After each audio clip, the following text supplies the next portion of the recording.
Light the way.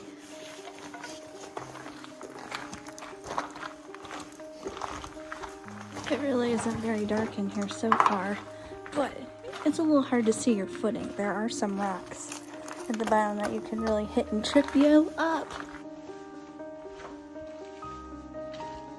So the headlamp is definitely overkill, but it's nice to be hands-free, and there's no really such problem in a cave atmosphere of having too much light.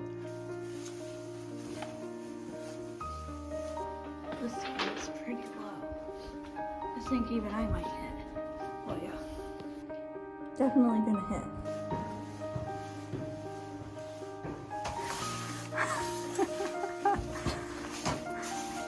I love taking my 6-foot husband on these little tiny adventures.